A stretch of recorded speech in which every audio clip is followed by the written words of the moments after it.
Hello दोस्तों, welcome to my channel जिसका नाम है फिजिक्स गारंटी। तो आज हम लोग शुरू करेंगे काइनेमेटिक्स।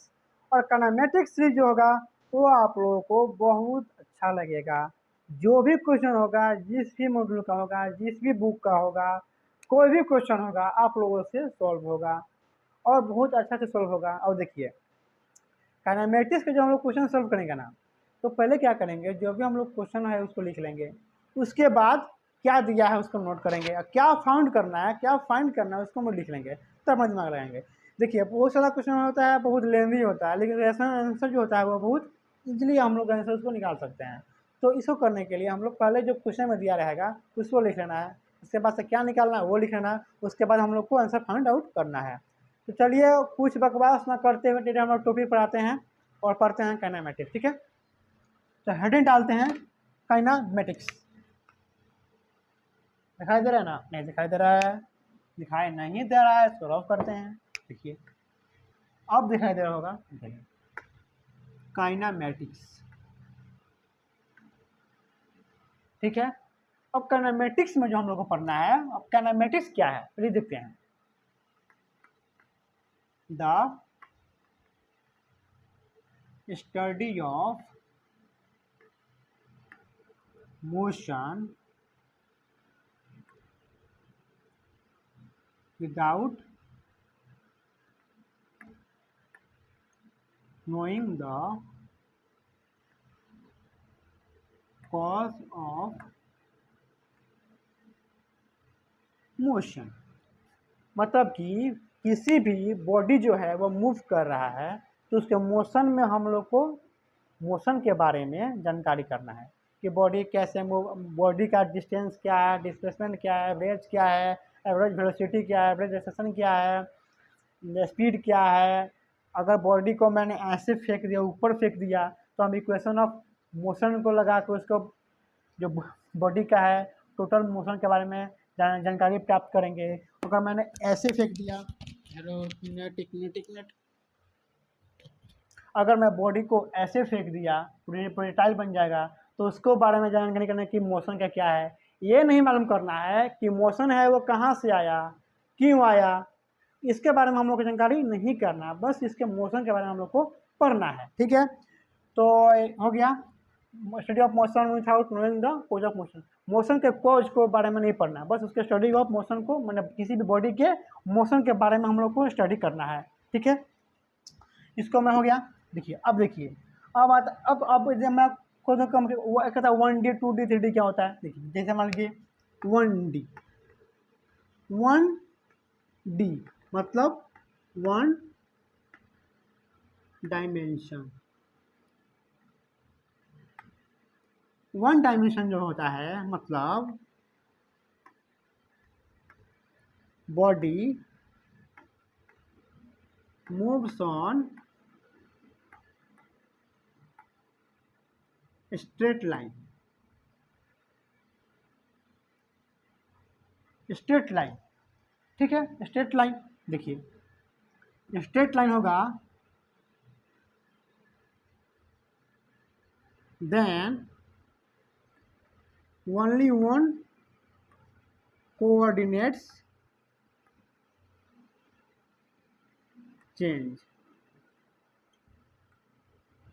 अब पूछिएगा सर ये कोऑर्डिनेट्स क्या होता है, हैं? देखिए, कोऑर्डिनेट्स जो होते हैं वो एक्स, वाई और जेड को बोलते हैं। इसमें या एक्स को अच्छा से लिख दूँ, एक्स, वाई, जेड। या तो एक्स चेंज करेगा, वाई चेंज करेगा, या जेड करेगा। जैसे मान लीजिए कोई बॉडी है, जैसे मान लीजिए एक्स हो गया, वाई हो गया, ये हमारा वाई, एक्स और जेड।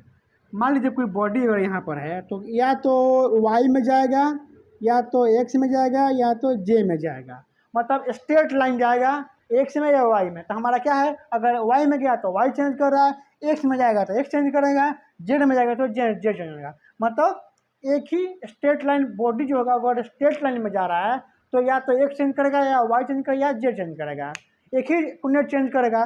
तो इसलिए body moves straight line then only one coordinate change. तो ये इसको बोल जाएगा 1 डायमेंशन। ठीक है, इसको रॉ ऑफ करूँ। चलिए, अब आते हैं 2D डायमेंशन। अब आते हैं 2D, मतलब दिखाई नहीं दे रहा है अच्छा से। Two dimension, two dimension, two dimension में होगा कि body moves in a plane, then two coordinates change। जैसे मान लीजिए कोई बॉडी है प्लेन में, मतलब प्लेन मतलब क्या, एक्स और वाई। देखिए जैसे मान लीजिए ये एक्स हो गया, वाई हो गया और ये जेड हो गया, ठीक है। कोई बॉडी अगर इसमें चल रहा है, इसमें चल रहा है, तो हमारा वाई भी चेंज कर रहा है और एक्स भी चेंज कर रहा है, मतलब दो कोऑर्डिनेट चेंज कर रहा है। देन या टू कोऑर्डिनेट चेंज, तो एक्स चेंज कर रहा है या वाई चेंज कर रहा है, और ये हमारा क्या हो गया, प्लेन हो गया, जेड हो गया, एक्स वाई जेड, ये हमारा क्या हो गया, प्लेन हो गया। अगर इसमें इस प्लेन में, मतलब जैसे देखिए अगर मैं एक्स वाई प्लेन ले रहा हूँ, एक्स वाई प्लेन, इस प्लेन में अगर बॉडी जो है,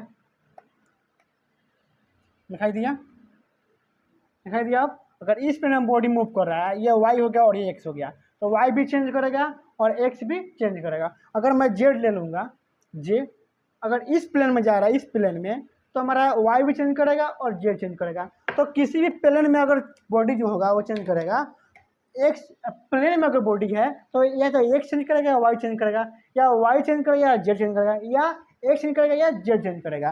तो टू कंडीशन भी चेंज। और इसका जो एग्जाम्पल जो हो जाएगा वो हो जाएगा प्रोजेक्टाइल मोशन,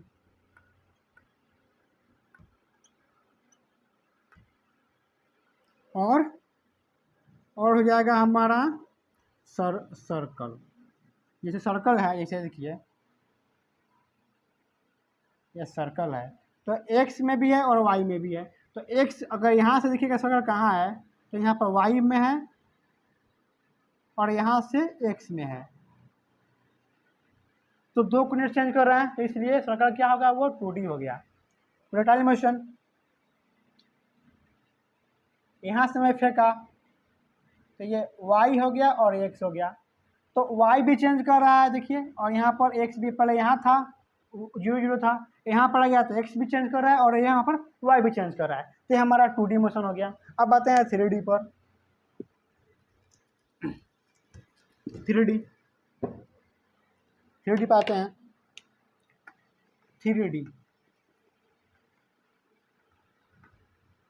3 डायमेंशन,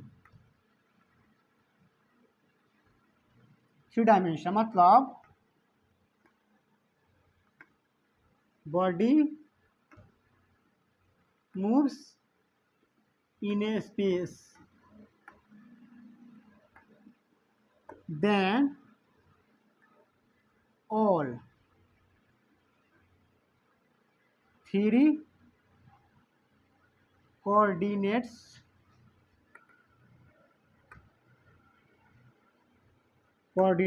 change। मतलब ऑल 3 कोऑर्डिनेट्स, जैसे मान लीजिए इसका एग्जांपल लेते हैं पहले, गैस मॉलिक्यूल्स। जो गैस मॉलिक्यूल्स होते हैं ना, बच्चा से लिख दूँ, गैस मॉलिक्यूल्स होते हैं, वो स्पेस में जाते हैं, तो क्या होते हैं, एक्स वाई जेड जो भी चेंज कर, जैसे मान लीजिए मैं आपको समझा रहा हूँ एग्जाम्पल से, देखिए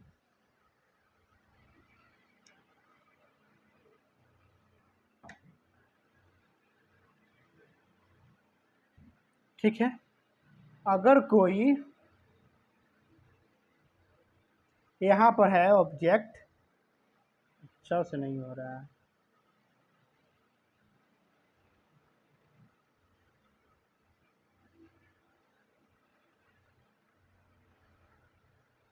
ठीक है, और ये दिखाई दे रहा है आपको,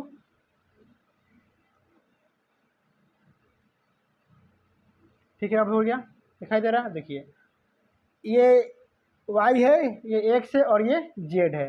अगर कोई इसको पकड़े कैसे है, ठीक है ना। आपको अगर यहाँ पर ऑब्जेक्ट है तो एक्स से कितना दूर है, वाई से कितना दूर है और जेड से कितना दूर है। अगर स्पेस में है तो इसको बोला जाता है थ्री कोऑर्डिनेट चेंज होगा।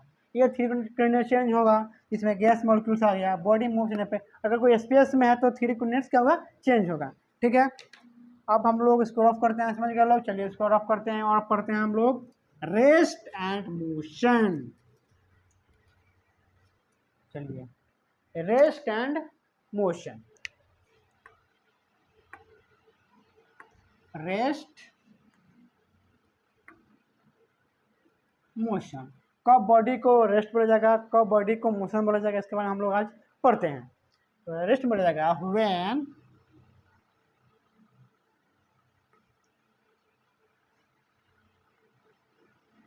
The position of a body do not change with time with respect to a observer, then a body is said to be in rest. समझ गया लोग, नहीं समझे लोग, मैं समझाऊंगा। पहले डिफिनेशन लिख दो। When the position of a body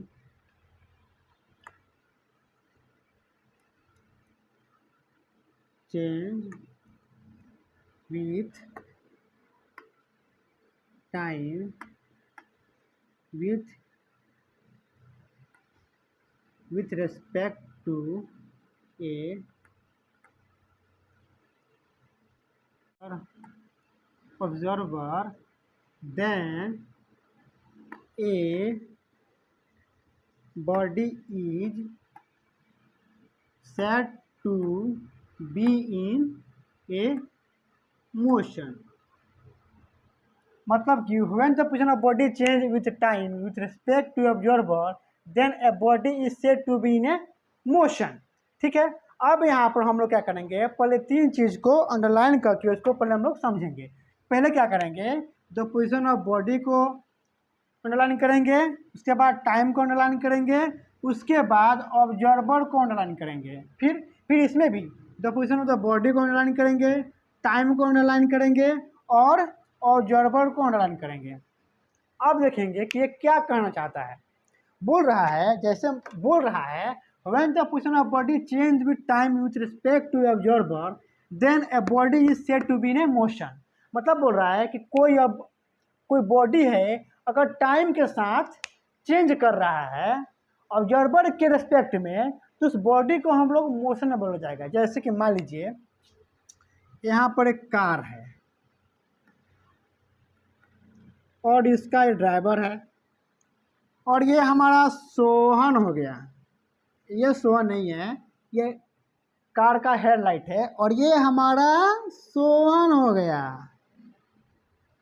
इससे मैं बोल रहा हूँ, बताओ तुम क्या देख रहे हो। तो ये देख रहा है t=0 पर गाड़ी जो है वो यहाँ पर। t=0 का मतलब होता है कि मैंने जैसे टाइम देखा इस टाइम, तब मैंने देखा कि टाइम इक्वल टू, मतलब जिस टाइम से हम लोग स्टार्ट कर रहे हैं मोशन को देखना, उसको t=0 यहाँ पर मैंने बोला है।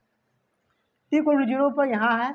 अगर मान लीजिए जो कार जो है वह यहाँ आ गया, ये ड्राइवर है, इसको मैं कार ए मानता हूँ, ये भी कार ए है। साइज अलग हो गया है तो सर ये कहीं साइज में अलग हो गया तो कार भी चेंज हो गया, नहीं कार यही है। ठीक है, और t equal to 10 second. Car जो है वो चलते चलते t इक्वल टू 10 सेकेंड पर यहाँ आ गया। सोहन देख रहा है कि t इक्वल टू 0 पर यहाँ था, लेकिन t इक्वल टू 10 सेकेंड पर, मान लीजिए 10 सेकेंड बाद कार जो है वो यहाँ पर आ गया। तो ये जो सोहन बोलेगा, देखिएगा कि ये कार जो है t इक्वल टू 0 से t इक्वल टू 10 पर यहाँ पर आ गया। देखिए ये पोजिशन ऑफ बॉडी, ये क्या है, पोजिशन ऑफ ए बॉडी, मतलब कार है, कार का बॉडी है, कार है। चेंज विथ टाइम, टाइम के साथ क्या हुआ है, चेंज हुआ है। t इक्वल टू 0 पर यहाँ है, t इक्वल टू 10 सेकेंड पर यहाँ आ गया। विथ रेस्पेक्ट टू ऑब्जर्वर, ये हमारा ऑब्जर्वर है सोहन। ऑब्जर्वर मतलब क्या, देखने वाला। सोहन ऑब्जर्वर देख रहा है। तो then body is set in motion, मतलब कार का जो पोजीशन है वो चेंज हो गया है। t इक्वल टू 0 पर यहाँ था, t इक्वल टू 10 सेकेंड पर यहाँ आ गया ऑब्जर्वर के रेस्पेक्ट में। तो इसको बोला जाएगा मोशन। मतलब मोशन नहीं है, मतलब मैं यहाँ पर हूँ, मान लीजिए 10 बज रहा है, मैं यहाँ पर हूँ, अब कुछ देर के बाद मैं वहाँ चला जाऊँगा, तो मैं मोशन में हूँ, मतलब मैं चला हूँ तब ना वहाँ पर गया हूँ, तो मैं मोशन में हुआ। तो यही बोलना चाहता है। अब इसमें देखा जाए, वह ना पूछना बोर्ड नॉट चेंज। जैसे मान लीजिए एक कार है, यहाँ पर, यहाँ भी कार है, यहाँ पर ड्राइवर है, और ये हमारा ऑब्जर्वर हो गया सोहन।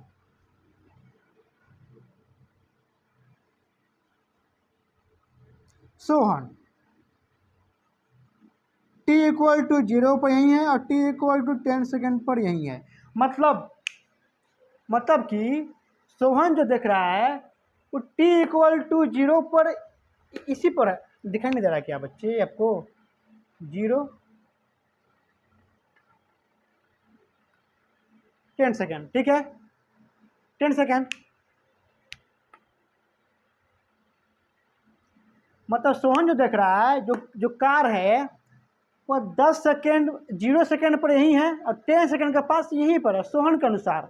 तो सोहन देख रहा है कि बॉडी जो है वो, मतलब कार है, मान लीजिए रुका हुआ है, कार यहाँ पर खड़ा है, सोहन इसको देखना स्टार्ट किया t इक्वल टू 0 पर, देखा t इक्वल टू 0 पर यहाँ पर है। फिर सोहन देखा है 10 सेकेंड के बाद देख रहा है जो कार है वो यहीं पर है। तो सोहन क्या देख रहा है, t इक्वल टू 0 पर यही है और t इक्वल टू 10 सेकेंड पर भी यही है। मतलब बस जो है जहाँ का है वही है, मतलब क्या है, रेस्ट में है, मतलब इसका पोजिशन जो है वो चेंज नहीं हुआ है। लेकिन यहाँ पर क्या है, सोहन देख रहा है कि t इक्वल टू 0 पर यहाँ है, लेकिन t इक्वल टू 10 सेकेंड पर बस है वो यहाँ आ गया।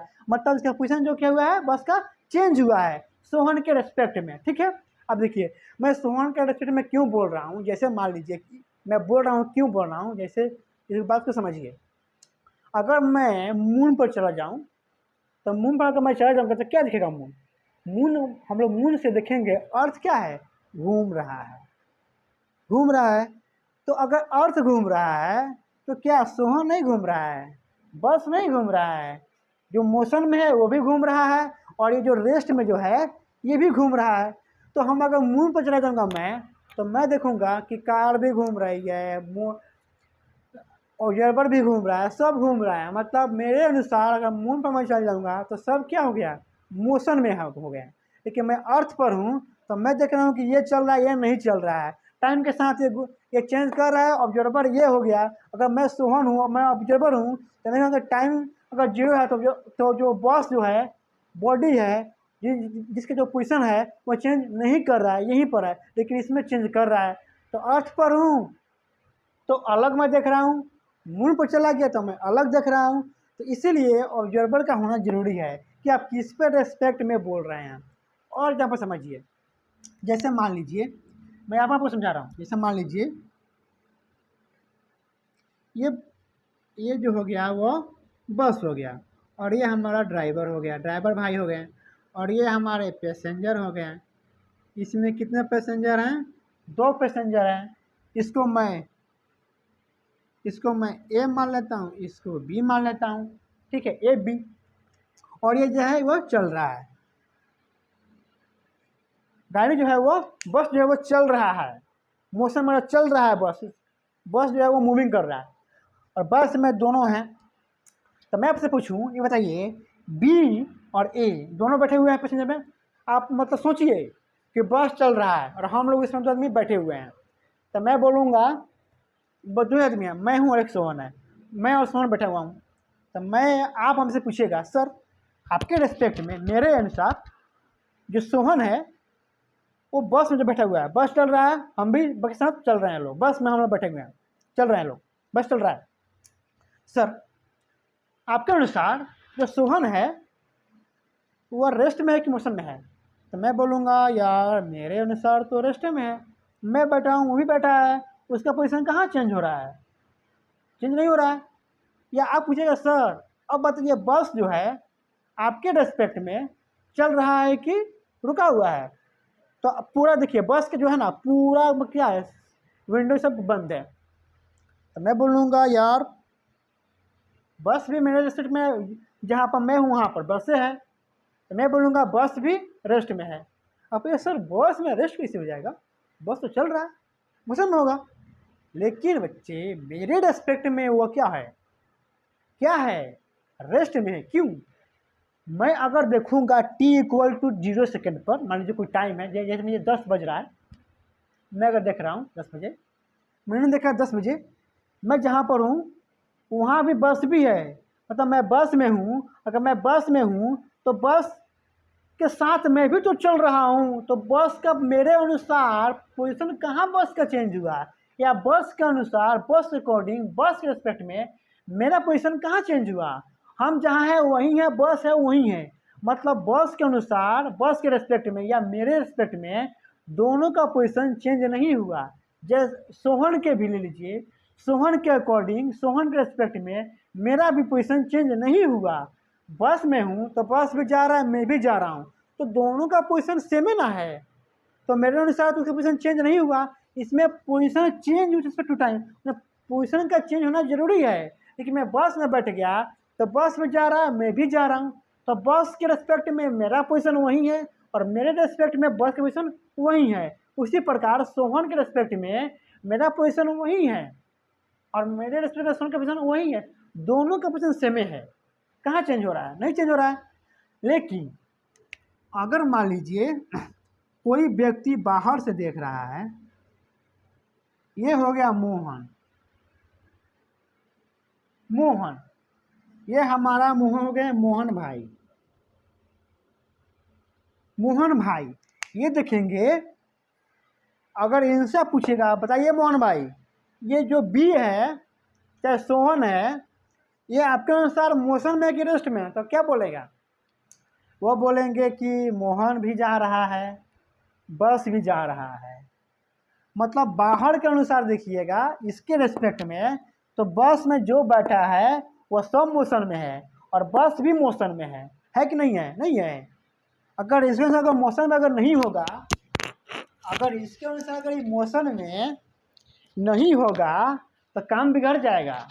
कैसे बिगड़ जाएगा? देखिए अगर मान लीजिए हमको दिल्ली से पटना आना है ट्रेन से, हमको कोई ट्रेन छोड़ने, हमको कोई ट्रेन पर आया छोड़ने, ट्रेन मतलब स्टेशन पर हमको छोड़ने आया, मेरा दोस्त आया, सामान वामान ट्रेन में लाद दिया, मैं ट्रेन में बैठ गया, तो ट्रेन खुल गया, तो ट्रेन खुल गया तो उसके वो देखेगा कि ट्रेन मान लीजिए 5 बजे खुला, तो हमसे पूछा 5:30 बजे भाई आप कहाँ हो? मैं बोलूँगा कि मैं फलाना स्टेशन हूँ, मतलब उसके अनुसार वो बाहर है तो उसके अनुसार क्या हो गया, मेरा पोजीशन जो है वो चेंज हो गया।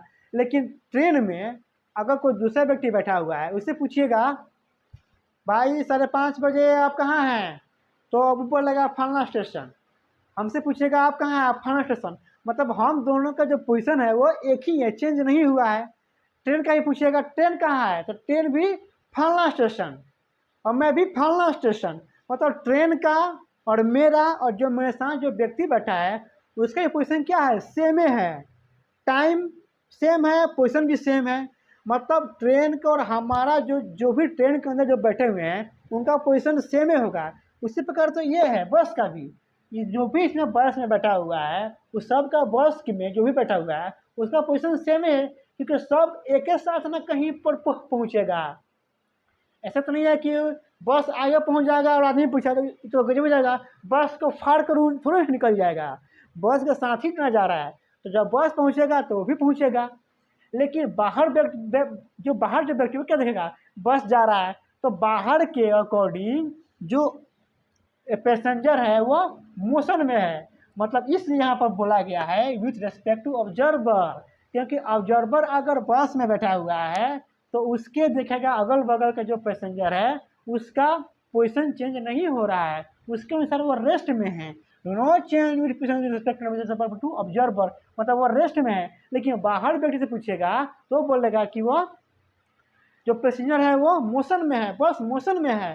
तो इसीलिए ऑब्जर्वर होना जरूरी है, इसलिए पूछा गया है। मोशन और रेस्ट का कंसेप्ट वहाँ लगेगा जहाँ पर ऑब्जर्वर भी होना चाहिए।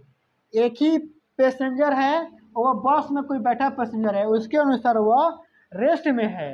लेकिन अगर बाहर से अगर कोई ऑब्जर्वर देख रहा है उसके अनुसार वो मोशन में है, तो ऑब्जर्वर चेंज मतलब रेस्ट और मोशन का कॉन्सेप्ट चेंज। समझ गए लोग? समझ गए लोग ना? समझ गए लोग? तो चलिए अब ये कॉन्सेप्ट क्लियर हो गया। अगर आपको कॉन्सेप्ट अगर इसमें क्लियर नहीं बुझाया तो आप लोग कमेंट कीजिएगा, मैं फिर उसको बताऊंगा। समझ में आना चाहिए, एक भी कॉन्सेप्ट अगर समझ में नहीं आता है आप लोग कमेंट कीजिए, मैं फिर उसको बताऊंगा। ठीक है, मेरा वादा है। मैं रफ करूँ, चलिए अब हम लोग पढ़ते हैं डिस्टेंस एंड डिस्प्लेसमेंट। ठीक है, डिस्टेंस एंड डिस्प्लेसमेंट। डिस्टेंस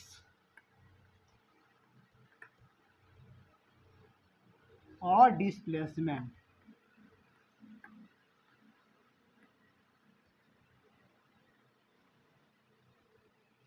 आज हम लोग बस थ्योरी देखेंगे। अगर थ्योरी और न्यूमेरिकल अगर हम लोग देखेंगे तो वीडियो जो है वह लंबा बन जाएगा, ठीक है ना। तो मैं आज के लेक्चर में पूरा आपको देखूंगा थ्योरी, और जो आएगा नेक्स्ट आएगा उसमें बस क्वेश्चन क्वेश्चन क्वेश्चन, बहुत अच्छे अच्छे क्वेश्चन मैं कराऊंगा, इजी कराऊंगा और इजी से हाई लेवल क्वेश्चन कराऊंगा, ठीक है ना। देखिए कर देखते हैं डिस्टेंस एंड डिस्प्लेसमेंट। तो डिस्टेंस और डिस्प्लेसमेंट क्या होता है फिर इसको मैं देख लेते हैं, ठीक है। Distance, the actual path covered by a body is called distance, और इसमें the minimum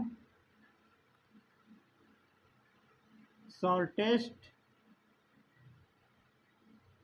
या straight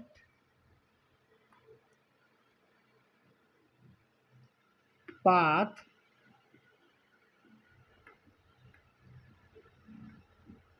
covered from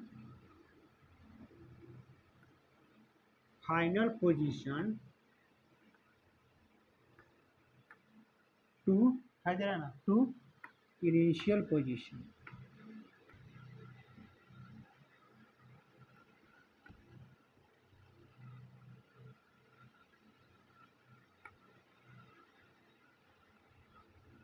is called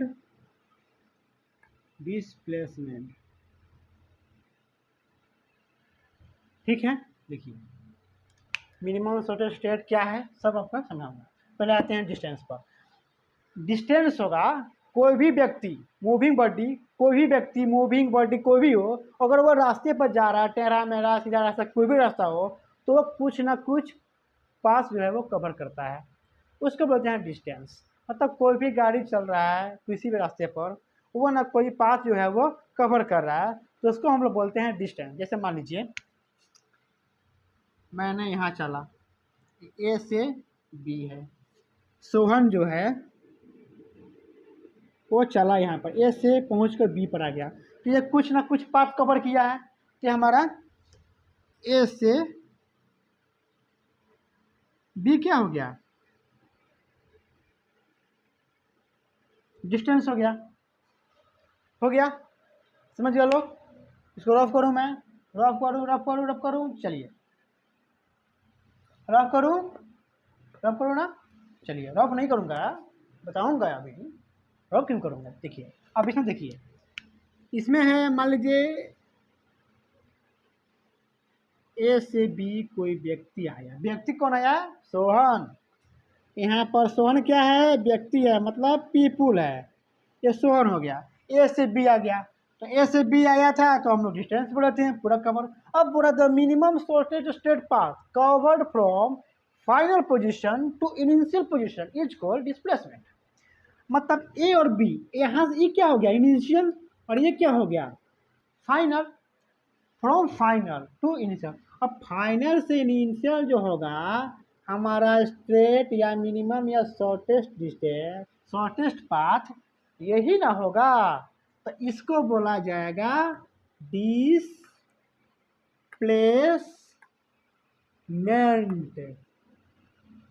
मतलब कि ए और बी, मतलब इस पाथ पर डिस्प्लेसमेंट जो है वो डिपेंड नहीं होता है। डिस्प्लेसमेंट जो होता है वो फाइनल पोजीशन या इनिशियल पोजीशन पर डिपेंड करता है। जैसे डिस्प्लेसमेंट को कोई मतलब नहीं है कि आप टेढ़ा गए, सीधा गए, कहाँ गए, उसको बस इनिशियल और फाइनल पोजीशन पर डिपेंड करेगा। फाइनल से इनिशियल को मिला दीजिए, वो हमारा डिस्प्लेसमेंट हो गया। तो यह मिनिमम भी है, शॉर्टेस्ट भी है, ये शॉर्टेस्ट है, यहाँ पे जाने में बहुत टाइम लगेगा, और इसका और इस समय है आने में बहुत जल्दी जल्दी में जाएगा। तो हमारा शॉर्टेस्ट हो गया, मिनिमम हो गया, और स्ट्रेट है। तो इनिशियल से और फाइनल को जब लाइन को ज्वाइन करेंगे तो वो हमारा मिनिमम होगा, शॉर्ट है ना, मिनिमम कम है ना डिस्टेंस है, इस पर पास करने में बहुत ज़्यादा डिस्टेंस होगा, इस पर कम होगा, तो कम वाला डिस्प्लेसमेंट हो गया, बड़ा वाला डिस्टेंस हो गया। तो ये मिनिमम है, शॉर्टेस्ट और स्ट्रेट भी है, और कहाँ से हुआ है, फाइनल से इनिशियल, इसको बोला जाएगा डिस्प्लेसमेंट। समझ गए लोग। जैसे मान लीजिए मैं यहाँ से यहाँ आया, मैं ए से बी तक आया, तो हमको ये पूरा डिस्टेंस कवर किया, तो मैं ए से बी पर आया, तो ये हमारा डिस्टेंस हो गया, मतलब मैं इस रास्ते चला। तो लेकिन अगर कोई पूछेगा डिस्प्लेसमेंट बताइए इसका, तो इनिशियल ये हो गया और फाइनल ये हो गया, तो फाइनल से इनिशियल को ज्वाइन कर दीजिए, फाइनल से मैंने इनिशियल को ज्वाइन कर दीजिए, ये हमारा हो गया डिस्प्लेसमेंट। मतलब फाइनल पोजीशन से इनिशियल को ज्वाइन कर देंगे तो हमारा डिस्प्लेसमेंट निकल जाएगा। ठीक है, ये हमारा मिनिमम भी है, शॉर्टेस्ट भी है, और स्ट्रेट भी है, समझे ना। इसको मैं रफ करूँ, अब चलिए रफ करूँ, चलिए ठीक है, रफ करता हूँ। अब आते हैं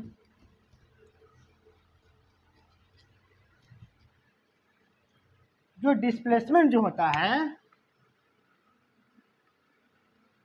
डू नॉट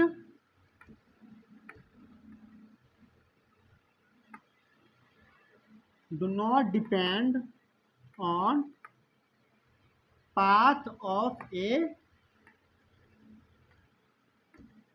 मूविंग बॉडी। ये जो है it depend on only final position and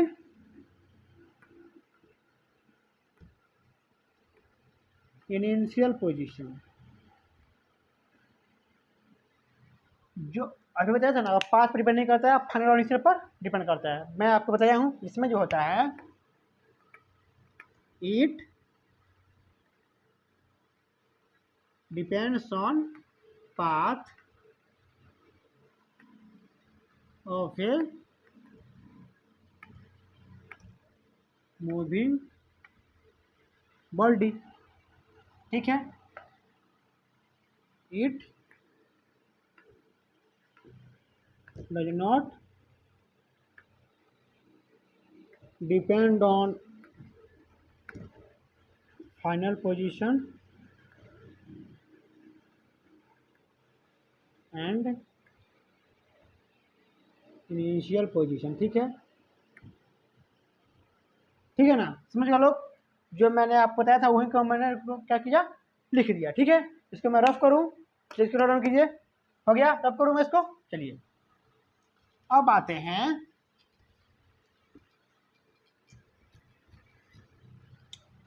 कि क्या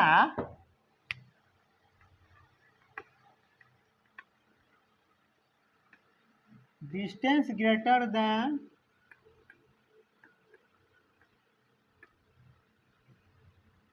डिस्प्लेसमेंट, क्या डिस्टेंस जो है ग्रेटर देन डिस्प्लेसमेंट होता है? हाँ, ले देखते हैं। डिस्टेंस मान लीजिए ये ले लेते हैं, ठीक है, ए हो गया, बी हो गया। मैं अगर ए से बी चला तो मैं बी ए से, तो मैंने ए से दूसरा मार्कर ले लेता हूँ, ए से बी मैंने क्या है ऐसे चला हूँ, ए से बी, तो ये जो डिस्टेंस होगा वो बड़ा होगा। ए से बी चला तो ये डिस्टेंस जो होगा क्या होगा, बड़ा होगा, है बड़ा। अगर मैं पूछूं डिस्प्लेसमेंट निकालना है तो कैसे निकलेगा? ये हमारा हो गया इनिशियल, ये हो गया फाइनल, तो फाइनल से इनिशियल को मैं स्ट्रेट लाइन से मिला दूंगा। ये हमारा हो गया डिस्प्लेसमेंट।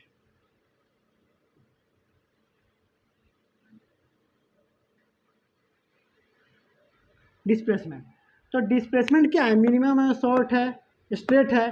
तो ये जो डिस्टेंस है ये कवर किया हूँ, ये तो कम ही ना हुआ, ये तो कम होगा, कम होगा कि नहीं होगा? देखिए डिस्टेंस जो होगा वो डिस्प्लेसमेंट से बड़ा होगा। यहाँ पे देखिए ए से बी गया, तो जो भी मैंने इस पर चलूँगा वो हमारा डिस्टेंस हो गया।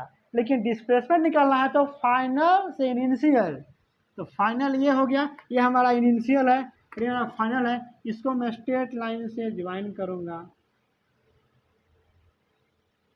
ये हमारा क्या हो गया, डिस्प्लेसमेंट हो गया।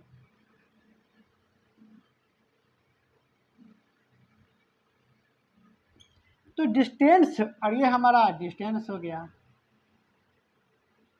तो डिस्टेंस बड़ा हुआ और डिस्प्लेसमेंट छोटा हुआ। तो क्या है, जब भी हम लोग किसी कर्व पाथ पर चलते हैं तो हमेशा डिस्टेंस जो होगा वो बड़ा होगा, हमेशा बड़ा होगा। इसको मैं रफ करूं, रफ करूँ अब इसको, आप लोग नोट कर लीजिएगा, ठीक है ना? रफ करूँ इसको, चलिए अब देखिए मैं लिख रहा हूँ, अब आप समझ गए। तो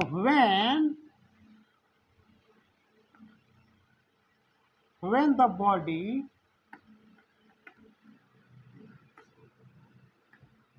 moves on any curve path,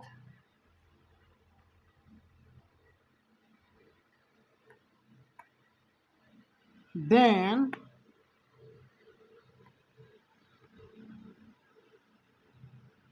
distance will be always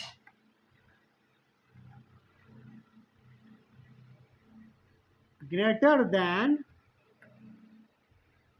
displacement, ठीक है ना? हमेशा बड़ा होगा डिस्प्लेसमेंट, ई को भी ई, ठीक है, displacement when the body moves on any curved path then distance will be always greater than displacement। समझ गए लोग? अब चलिए अब एक बताइए, एक जो डिस्टेंस है इक्वल टू डिस्प्लेसमेंट होगा,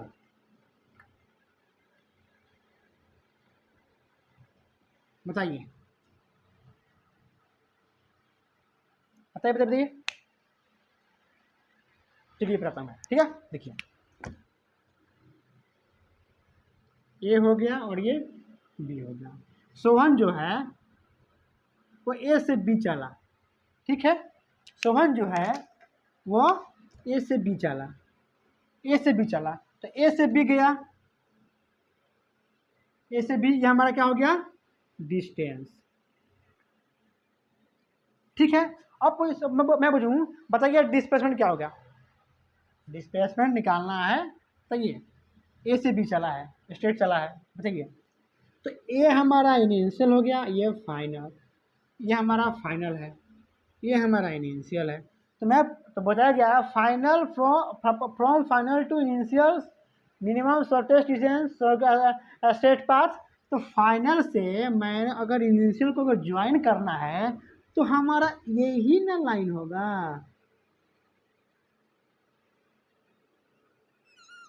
हमारा यही ना लाइन होगा, यही लाइन होगा। तो जो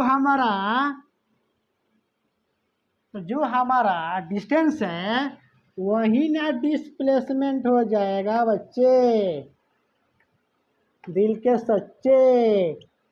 हो जाएगा नहीं हो जाएगा? जो हमारा डिस्टेंस है वही डिस्प्लेसमेंट हो जाएगा। समझ गए लोग स्ट्रेट में? तो चलिए समझ गए लोग ना। इसको मैं रफ करूँ, चलिए आप लोग लिख लीजिएगा। चलिए तो होगा when the body moves on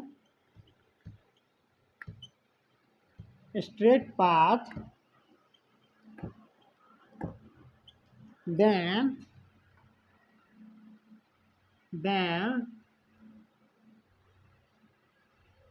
distance is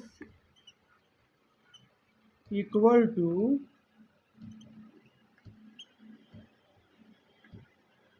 displacement. ठीक है, समझ गया लोग? दिखाई दे रहा है ना? चलिए दिखाई दे रहा है, समझ गया लोग? चलिए अब इसको मैं रफ करूँ। चलिए अब देखिए, तो मैं लिख सकता हूँ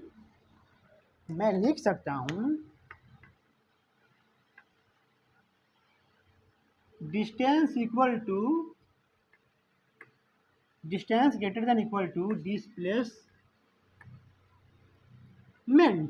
मतलब अगर ये जो दो कोना है अगर इस साइड रहेगा तो इसको बोला जाएगा बड़ा और इसको बोला जाएगा छोटा। अगर इसमें ये लग गया इसको बोला जाता है ग्रेटर देन, इधर है तो ग्रेटर देन और इक्वल टू, ठीक है ना? इक्वल टू, ठीक है, इक्वल टू। तो ये क्या है, कोण दोनों इसका इधर है, डिस्टेंस की तरफ है, तो ये डिस्टेंस बड़ा हो जाएगा और ये छोटा हो जाएगा। और ये लग गया तो डिस्टेंस जो होगा डिस्प्लेसमेंट से is greater than and equal to displacement. समझ गया लोग ना? इक्वल भी होगा और बड़ा भी होगा। समझ गया? इसको मैं और पूरा करूँ, पूरा बता दिया हूँ। अब देखिए अब हम लोग को देखना है पोजीशन वेक्टर, देखना है in terms of displacement. Position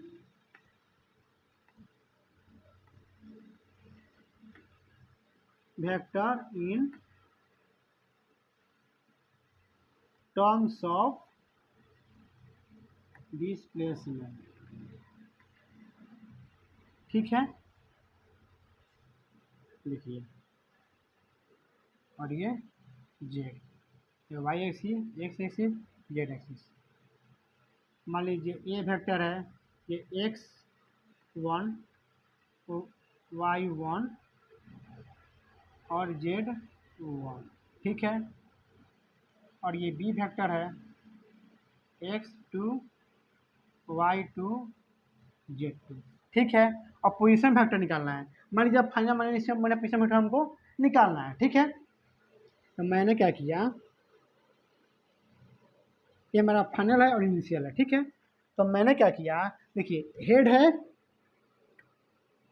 मैंने बताया था आपको कि फर्स्ट वेक्टर के हेड से सेकेंड वेक्टर का टेल जो होता है, तो जो रिजल्टेंट जो होगा वो फर्स्ट वेक्टर के टेल से लास्ट वेक्टर के हेड से ज्वाइन करता है। देखिए तो फर्स्ट वेक्टर ये हो गया और ये हेड ज्वाइन हुआ है। इसको मान लीजिए ये जो पोजीशन वेक्टर जो है, पोजीशन वेक्टर को हम लोग आर से डिनोट करते हैं, मतलब आर से, ठीक है, आर से। तो ये हमारा आर ए है और ये हमारा आर बी है, दिखाई दे रहा है ना, आर बी है। तो ये तो आर ए है और ये आर बी है। तो पोजीशन वेक्टर जो आर जो होगा वो डिस्प्लेसमेंट क्या होगा, इसको मैं आर डी मान लेता हूँ, ठीक है, आर डिस्प्लेसमेंट। तो क्या होगा, हम इसको क्या लिखते थे, हम इसको मान लीजिए ये ए है और ये बी है और ये आर है। तो हम लोग r equal to a plus b लिखते थे, बी लिखते थे कि नहीं लिखते थे, लिखते थे। तो ऐसे ही करना है कि आर डी ये हमारा क्या हो गया, रिजल्टेंट हो गया, ये हमारा क्या हो गया, फर्स्ट वेक्टर और लास्ट वेक्टर। तो क्या करना है हमको, तो हमको अब देखिए क्या क्या करना है, फर्स्ट वेक्टर लास्ट वेक्टर को जोड़ना है। तो आर बी, तो r a equal to r d equal to r b होगा। देखिए टेल और head, first vector second vector, first vector और सेकेंड वेक्टर, और ये जो टेल है ये फर्स्ट वेक्टर के टेल से लास्ट वेक्टर के हेड ज्वाइन हुआ है। तो r a plus r d equal to r b हो जाएगा। देखिए यार आर बी हो जाएगा। तो आर बी निकालना है हमको, मैं इसको यहाँ पर लिखता हूँ, r b equal to r a plus r d, sorry एक मिनट में यहीं पर हो जाएगा। हमको निकालना है क्या, आर डी निकालना है, ठीक है, यही ना हम लोग का डिस्प्लेसमेंट है। तो आर डी निकालना है इक्वल टू, तो r B minus R A, होगा कि नहीं होगा, होगा।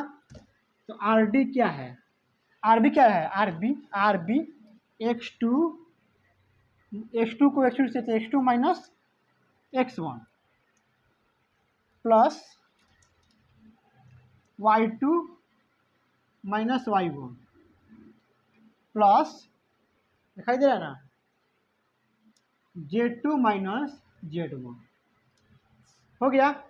ऊपर देखता हूँ अब आर डी इक्वल टू, तो x two minus x one delta x मान लेता हूँ मैं, प्लस डेल्टा एक्स, फिर जो मान लेता हूँ मैं आया है delta y plus delta z. तो आर डी जो होगा वो हमारा ऐसा होगा, समझ गए लोग, समझ गए लोग, x two minus x one plus y two minus y one plus z two minus z one. तो हमारा आर डी जो होगा वो ऐसा आएगा। तो मैं इसको लिख सकता हूँ r d delta x delta y और डेल्टा जेड, इसको मैं ऐसे भी लिख सकता हूँ, ठीक है। तो देखिए पोजीशन वेक्टर का मतलब मैं समझा रहा हूँ, मैं आपको पूरा बताया है। पोजीशन वेक्टर का मतलब देखिए, कोऑर्डिनेट ए और बी दोनों कोऑर्डिनेट अगर आएंगे तो क्या करना है, एक्स को एक्स से माइनस कर देना है, वाई को वाई से माइनस कर देना है और जेड को जेड से माइनस कर देना है। तो हमारा पोजीशन फैक्टर निकल जाएगा। बस इतना ही बात हम लोग को यहाँ पर मैं आपको समझाना चाह रहा था। अगर पोजीशन ए है और बी है और x two y two z two x two one y two z one दिया है, उनको आर डी निकालना है। तो एक्स टू में से वाई वन निकाल लीजिए, वाई टू में से वाई वन और जेड टू में से जेड वन। तो जो हम लोग सब्सट्रैक्ट करेंगे लोग, तो हमारा आर डी मतलब डिस्प्लेसमेंट आ जाएगा, डिस्प्लेसमेंट वेक्टर आ जाएगा। समझ गए लोग, समझ गए, इसको मैं रफ करूँ, चलिए ठीक है। तो हो गया बच्चे, दिल के सच्चे। अगर आप लोगों को आज हम लोग पूरा थ्योरी कंप्लीट किए हैं, नेक्स्ट लेक्चर में हम लोगों का न्यूमेरिकल्स क्वेश्चन बहुत अच्छे अच्छे मैं आपको क्वेश्चन दूंगा, आप लोगों से सब क्वेश्चन आप लोगों से बनेगा। थैंक यू, धन्यवाद।